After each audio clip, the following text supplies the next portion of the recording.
Hello friends, வாங்க ஷீலாவோட vlog பார்க்கலாம். இன்றைக்கி வந்து நான் கோழிகளை தான் உங்களுக்கு காட்ட போகிறேன். பார்த்திங்கன்னா நம்ம வீட்டில் வந்துட்டு சேவல் 4 சேவல் இருக்குது, 2 வெடை இருக்குது. நிறைய இருந்துச்சுங்க. நான் அப்பப்போ எல்லாம் சேல்ஸ் கொடுத்துறது, அதிகமாக வச்சுக்கிறது இல்லை. பார்த்திங்கன்னா 2 வெடை இருக்குது, 2மே முட்டை விட்டுட்டு இருக்குது. இப்போ பார்த்திங்கன்னா எல்லாம் தீனி சாப்பிட்ருக்கு. நான் 10-13 வருஷமாகவே கோழி நல்லா வளர்த்திட்ருக்கேங்க. நாட்டுக்கோழி நல்லாவே சேல்ஸ் ஆகிட்டுருக்கு. கிலோ 700 அப்படி அந்த மாதிரி எடுக்கிறாங்க. ஒரு கோழி 4 கிலோ வரும். அந்த மாதிரி தான் போயிட்டுருக்கு. பாருங்கள், எடை இருக்குல்ல, அதனால் கோழி எங்களுக்கு கம்ஃபர்டபுளாக இருக்குது வளர்த்துறதுக்கு.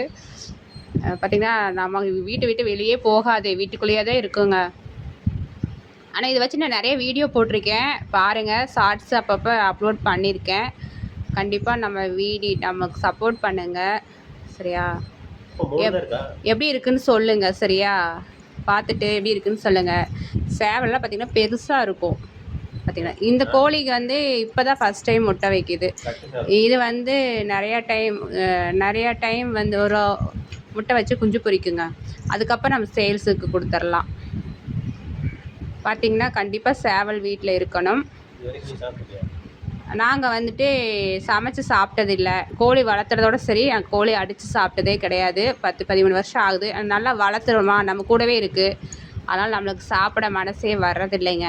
அதனால் நாட்டுக்கோழி வந்துட்டு நாங்கள் விற்கிறதோட சரி, அவங்க வாங்கிட்டு போய் என்ன பண்ணுறாங்கன்னு நமக்கு தெரியாது.